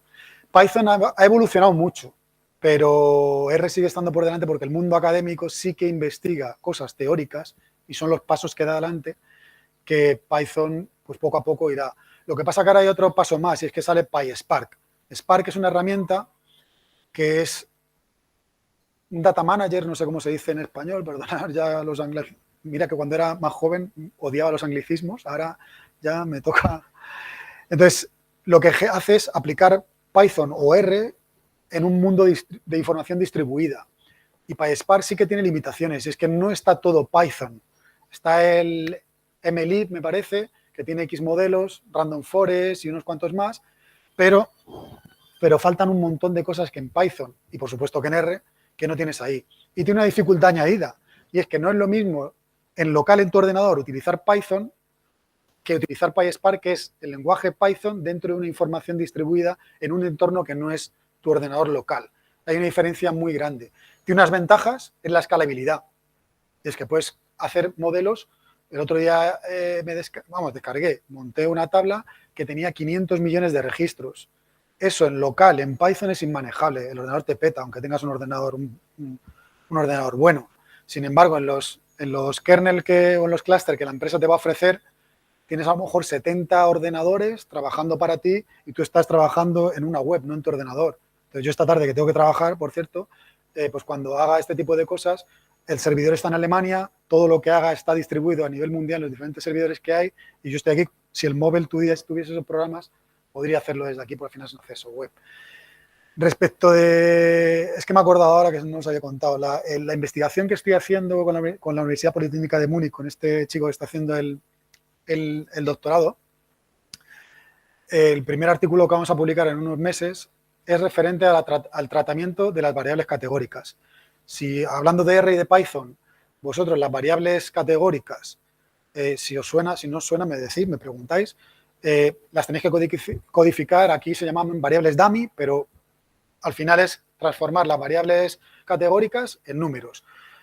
Os vais a encontrar diferentes metodologías. One Hot Encoder, que lo que te va a hacer es crearte esas dummy, que son un montón de variables en base al número de variables de categorías que tú tienes en esa variable, pero luego también está el Label Encoder, que lo que te hace es directamente te asigna un número a cada una de esas categorías, con lo cual en vez de tener, si tienes 10 categorías, 10 vectores nuevos o 10 columnas, vas a tener una sola columna con esos números. ¿Cuál es el problema que tiene este tipo de codificación? La de las 10 columnas es que si tienes un montón de variables categóricas, si haces dummies, vas a generar una matriz enorme y no es eficiente. Si haces el label encoder, vas a tener un problema, y es que si no es ordinal, y me refiero a ordinal, que la relación con la variable target tenga una tendencia monótona, el modelo no va a funcionar bien. Porque en realidad tú imagínate lo que os comentaba antes. Si cogéis la edad de las personas y dices que cuanto más mayor eres, mejor pagador eres, si tú lo codificas y resulta que eso no es así, no codifica, no dice la edad de, yo qué sé, los tramos de edad, de 20 a 40, de 40 a 60, tal. Si los desordena, porque el label encoder los puede desordenar, no sigue la tendencia, el modelo no va a funcionar bien. Yo lo que he hecho con este compañero es, lo que estamos investigando es, no he encontrado ningún paquete ni en R ni en Python que haga esto todavía. Entonces lo que hacemos es, primero, coger las variables categóricas y ver si tienen una cantidad, una masa crítica suficiente para ser considerada como categoría, lo primero. Porque si tienes que 15.000 están aquí y uno está aquí, no tiene ningún sentido, porque esa variable, aunque el ratio de respuesta sea diferente, no va a discriminar, porque no es significativo. Primero aseguramos mediante funciones que estamos creando en Python, que son lo mismo que en R, generas una función que te calcule primero que tienes masa crítica suficiente en cada categoría. Y el siguiente paso es que lo relaciona con la variable target, en este caso, y te va a decir, pues si este grupo son grupos independientes, no tiene una relación ordinal, pero si este grupo tiene un 5% o menos parecido de ratio de target, o de este caso de impago en el que yo manejo, fusiónamelos. Entonces vas a coger que los sectores, por ejemplo, empresariales en España son 21, haciendo esta función te va a decir, oye, pues si estos 5 tienen un ratio muy similar, me los juntas. Y vas a reducir las 21 categorías a 5. Y esas 5 van a ser discriminantes. Y luego las vas a tratar de codificar y las vamos a codificar con números en un vector, pero que eso tenga una tendencia monótona y que tenga sentido, no que vaya aleatoria. Entonces, ese tipo de automatizaciones no las hemos encontrado, estamos trabajando en ellas porque yo creo que todavía no se han hecho paquetes en Python y en R respecto a eso, precisamente por el fallo que da. Y es que porque esos criterios de fusión son muy de criterio de negocio. Tienes que conocer la variable, porque a lo mejor coges el sector alimenticio y lo juntas con el de la construcción o con el de la aviación. Entonces, si tú, aunque tengan relación parecida de ratio de impago, estás relacionando dos sectores que no tienen nada que ver, es muy delicado. Entonces, tienes que tener criterio de negocio para decir, no tiene sentido, no los puedo fusionar. Entonces, eso no se puede hacer automáticamente, actualmente no se puede. Entonces, estamos investigando en una línea de, aunque no se va a poder al 100%, a ver si somos capaces, con estas funciones que creamos, de ese trabajo automatizarlo en un 90%. Y esos casos específicos en los que el conocimiento de negocio tiene que actuar, entonces te vas a dedicar ese 10%, pero te estás ahorrando el 90% del tiempo. Entonces la investigación va un poco en ese sentido, lo que estamos tratando de hacer. ¿Más preguntas? Lo tenéis todo muy claro, por lo que veo, ¿eh? Bueno, ahora que ha mencionado antes Atlas, ¿cómo es? Atlas 360, sí. Atlas 360, tenéis un compañero, un cuarto, Fran, que no está por aquí, creo, que está haciendo prácticas en esa empresa. Y de hecho, como he dicho antes, la plantilla de Atlas 360 es básicamente de graduados en estadística. Hay gente que incluso son de la antigua licenciatura en estadística de aquí, de la UGR.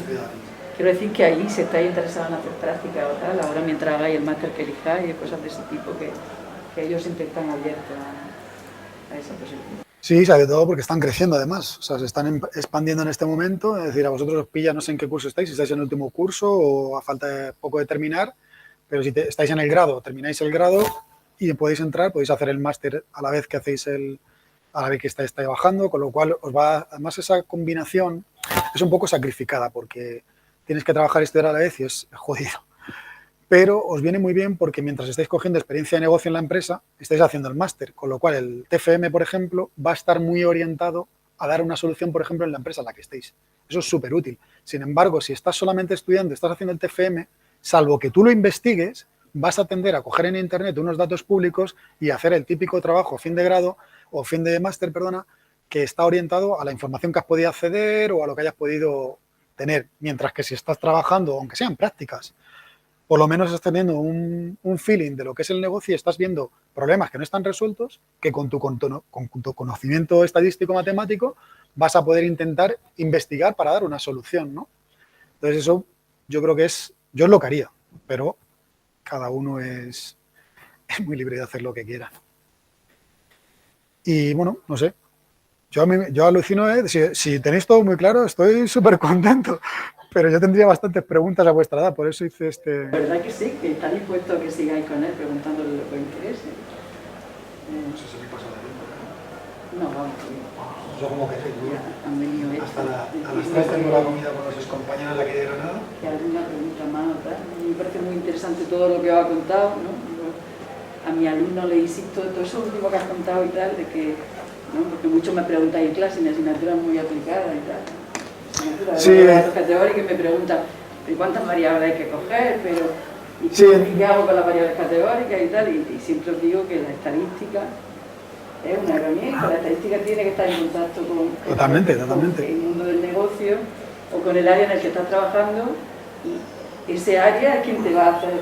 lo que acabas de decir ese área es quien decide cuántas variables, cuáles son las que importan, cuáles son las que Eso es muy importante lo que acabas de decir. Entonces, si tú tienes libertad para elegir número de variables, tú vas aquí, matemáticamente, tú elegirías todas las que el modelo te coja, porque tiene sentido. Si coge 38, pues para el bote. En el mundo laboral más de 15 no te van a permitir, porque es que ese modelo luego hay que explicarlo. Tienes que decir cada variable que entra en el modelo, su distribución, qué es lo que hace, qué efecto tiene, qué importancia dentro del modelo tiene, etcétera. Entonces, si tú coges 100 y pico variables, yo, por ejemplo, el último modelo que estoy construyendo, las variables candidatas han sido 500 y pico variables. Tienes que hacer el análisis, por eso va esta investigación, para reducir el tiempo de trabajo, y al final el modelo tiene que tener 15. Por ahora hemos reducido las candidatas a 30. Y de esas 30 tenemos que dejarlas en 15, que ese es el proceso que tengo esta tarde que trabajar precisamente. Entonces, claro, ese proceso de esas 500 y pico, reducirlas a 30, parte automático, pero parte mucho tiene que ver el tema de negocio, de pues lo que decía antes de la distribución de los perfiles, por ejemplo, y el número 15, porque en ese caso es una cosa de mercado. No es mira, eso es un ejemplo de mezcla de negocio y de la estadística. Y es que tú estadísticamente lo que acabo de decir, si te dan 38, que son significativas y muy buenas, si te tienes una predictividad correcta del 94%, ¿para qué te vas a quedar con 5,7 si tienes 38 disponibles? ¿Ya? Pero cuando tienes que presentarlo a la gente que decide el tema de negocio y en el Banco Central Europeo, si os dedicáis al tema de modelos de riesgo de crédito, pues ellos te van a poner un límite, ellos no te van a auditar un modelo de 38 variables. Un tema relacionado también aquí importante son las redes neuronales. Las redes neuronales, ellos lo llaman cajas negras. Al final son un montón de regresiones logísticas dentro de cada neurona, con la función sigmoide, que es la que decide cada camino, etcétera. Pero como hay tantas mezcladas, sacar luego qué variable es importante y no, ahí por eso no lo llaman por eso caja negra, lo llaman caja negra porque no entienden nada, pero tú puedes aceptar como estadístico, como matemático, llamarlo caja negra en base de que después de tantas capas y de tantos neuronas, es verdad que lo que sale es difícil de determinar cuáles son las variables que tienen más importancia, porque están todas mezcladas de esa forma.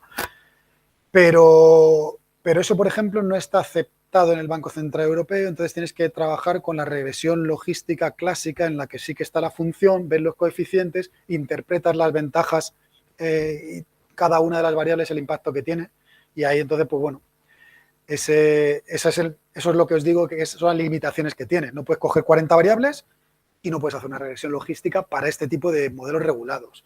Para otro tipo de modelos, con la detección del fraude, por ejemplo, se pueden utilizar libremente. Para otro tipo de cosas también. Y luego una cosa, por ejemplo, que esto también es una parte de marketing que podéis tener vosotros como estadísticos o matemáticos cuando habléis con vuestros jefes en vuestra empresa. Y es que cuando utilizáis una regresión, una red neuronal, si hacéis una red de 4 neuronas y 2 capas y vosotros dibujáis el descenso del gradiente con sus derivadas parciales, cómo funciona a nivel teórico, eso os va a dar un caché como científicos de datos, el saber, por lo menos saber eso. Es la diferencia entre vosotros y el que ha hecho un curso de Big Data y viene de económicas, porque él no va a saber cómo hacéis el descenso del gradiente para luego hacer la minimización de mediante esas derivadas parciales, cómo optimizar el resultado minimizando el error. Entonces, eso es puramente estadístico y matemático, entiendo que lo estudiáis aquí, por lo menos en lo que es la regresión logística, que es la base de esas neuronas. Entonces, sabiendo eso, es que luego os da muchas ventajas competitivas a la hora de decidir qué modelo aplicar. Por ejemplo, la gente que son usuarios y no son expertos en estadística, coge Python, coge R, lanza un paquete y le da el resultado de 15 modelos de Machine Learning diferentes. Support Vector Machine, cogen el mejor y ya está. Ese es el criterio de selección. Si tú entiendes de esto, sabes que para un modelo de respuesta discreta, si no vas con regresión logística y quieres un paso más allá, el que mejor funciona es Random Forest. Entonces, si además vas a lanzar ese modelo a entrenarlo con validación cruzada, que significa coger X, dividir la tabla en varias partes y lanzarlo múltiples veces para verlo, para comparar los resultados y para llegar a un resultado medio óptimo, pues está demostrado por la experiencia en el mercado y en las empresas que hacerlo y en el mundo académico, partirlo en 10 partes es lo óptimo. Entonces, si eso no lo sabes si solamente le das al botón, eso lo sabes si estudias esto. Y si trabajas en esto, con la experiencia y el conocimiento que cogéis aquí. Entonces, pues bueno, básicamente eso. Y la recomendación es que os dediquéis a lo que os gusta. Uno de ellos que tengo es, en el entorno profesional, el tratamiento de valores faltantes, cómo se trata. Porque aquí, por ejemplo, en clase, o yo, por ejemplo, investigando por mi cuenta, el consenso es que no hay una forma correcta de hacerlo. No la hay. Ni modelos, ni directamente quitar la variable o quitar el individuo que tenga datos faltantes. No la hay. Eso es un criterio en el que tú tienes que discutir en el mundo de la empresa con los diferentes departamentos que interactúas. Primero tienes que utilizar un criterio que es esto lo había comentado antes, pero muy brevemente. Si tienes valores faltantes, que es lo que llaman missing en los anglicismos, si tienes que una variable tiene más de un 20% de missing, un 25%, pues esa variable, por muy bonita que sea, no la puedes utilizar en el modelo. Salvo que los missings a veces significan cosas. Y es, si esa variable te está informando del crédito que tiene dispuesto en el Banco de España, que es donde se registran todos los créditos, esos clientes tienen X nivel de crédito, a lo mejor el dato faltante significa que tiene 0. Entonces, lo lógico en esta variable no es imputarle la media, es imputarle 0 porque no tiene. ¿Vale? Entonces, ese sería el criterio, no es matemático, es de conocimiento. Que tienes otro tipo es que en riesgo normalmente lo que se tiende a hacer es los valores faltantes, en el caso de que te quede la variable que tiene que tener un ratio menor al 20%, la imputación de esos valores faltantes tiene que ir siempre con el dato que sería el peor en el modelo. ¿Vale? Entonces, si tú dices que, no sé, te falta el dato edad, por ejemplo, en el caso de un crédito personal, y tú quieres rellenarlo, tienes que ver el rango de edad que son peores pagadores y asignarle ese. Matemáticamente no tiene ningún sentido, porque no es matemático ni estadístico el sentido. El sentido que tiene es que, como no es el dato, en el caso, me pongo en el peor caso posible y estoy cubriendo el riesgo. El modelo te va a penalizar, te va a poner un riesgo más alto. Entonces, si ese cliente no me informa la edad, ya sabe lo que tiene que hacer. Si me informa la edad, se ajustará el riesgo bien a su edad. Si no me informa, le tengo que poner el peor caso posible. Eso no pasa en los modelos de Business Intelligence que son de propensión al consumo.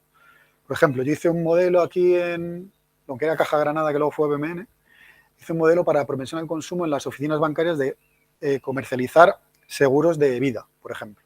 Entonces, ahí sí puedes imputar un poco lo que quieras. La media, la mediana, yo qué sé, la moda. Yo normalmente la que más me gustaba era la moda, porque la media quiere decir que si tú tienes 4 Ferraris y yo tengo 0, teóricamente tenemos 2 cada uno. Entonces, imputar la media es muy peligrosa en el mundo de los negocios. Yo imputaría la media, es ¿qué es lo que más se repite? El SEAT Ibiza. Pues te pongo un SEAT Ibiza. Ese es el criterio que yo utilizo y que en general la gente que he conocido en los sectores que para mí son referentes y que son los que considero que más pilotan, hacen ese tipo de criterios. Es una mezcla estadística y de negocio. Aquí en la universidad puedes aplicar todas esas técnicas, pero es verdad que el que te ha enseñado eso, te lo ha enseñado bien. No hay un criterio, es un criterio de sentido común. O sea, no tiene otra historia. Y es complejo porque ni es automatizable y va a variar de los equipos y en las empresas en las que trabaje esos criterios. O sea que eso es, yo lo que haría es, cuando vayas a trabajar un modelo real en el mundo empresarial, conoce el negocio y aplicarás lo que más sentido tenga. Cuando no tenga solución matemática o la solución matemática no esté permitida dentro del negocio. Mientras que por eso es importante lo que decía, conocer el negocio. ¿Alguna pregunta más? ¿Nos vamos de cañas? Bueno, a mí me ha gustado mucho oírte decir que, bueno, que aunque hay mucha gente que se dedica a la ciencia de datos, muchísima, digo... Bueno, es que hay intrusismo profesional. Ellos son los profesionales que tienen que hacer esto y hay gente amigos que son físicos, que son, yo qué sé, de todo el mundo se está haciendo un máster de ciencia de datos y se quiere poner a trabajar como científico de datos, ¿no? Pero me ha gustado oírte decir que de todos esos profesionales, los matemáticos y estadísticos tienen algo que les da más calidad, ¿no? Y no utilizar los modelos estadísticos como cajas negras, como decimos siempre en clase. Vosotros sabéis intervenir en ese modelo, sabéis controlar la hipótesis, sabéis bajo qué condiciones el modelo se va a comportar bien y va a dar buenos resultados y sabéis lo que hay detrás y por lo tanto también vais a saber capaces de investigar y desarrollar nuevos modelos o adaptar esos modelos. Entonces creo que y por daros una idea, mucho con eso, ¿no? Y por daros una idea de lo que podíais vosotros marcar una diferencia respecto al mercado, si queréis entrar ya con un pie habiendo estudiado, habiendo hecho un TFM, un trabajo fin de grado, de algo que el mercado no existe y que tiene un potencial importante, es una de tus asignaturas, que es análisis de datos funcionales. Y os pongo un ejemplo sencillo. Cuando a un cliente le coges la información transaccional de la cuenta bancaria, normalmente lo que se hace es la media mensual del saldo, con lo cual se coge los 30 días, se calcula la media, y luego de los 12 meses. Y se calcula una media de mensual, otra media trimestral y otra media anual. Los datos funcionales, como tú bien sabes, construyes esa función que suaviza esos datos y generar luego una variable que sea utilizable como esa función es una cosa que en el mercado no existe y que tiene mucho más potencial porque es mucho más precisa que las medias. De hecho, en bancos tan grandes como el BBVA, CaixaBank o Santander, hacen una cosa que es más bruta, entre comillas, por así decirlo. No cogen ni los 30 días a veces, cogen el primer día y el último y hacen la media del mes dividiendo por 2 los saldos que has tenido el primer día y el último. Con lo cual, si tú has tenido 0 todo el mes y el primer día y el último has tenido 1 millón de euros, te ponen como que tú has tenido 1 millón de euros durante 30 días, cosa que es mentira. Y eso en los modelos luego afecta porque dando un crédito personal a una persona, si su saldo cada vez que cobra la nómina son X mil euros y tú le pones ese saldo y resulta que el resto del mes está pelado y no tiene dinero, estás distorsionando la realidad. Los datos funcionales son una solución a ello, pero hay un hándicap y es que actualmente utilizar una función como variable o como coeficiente no es sencillo.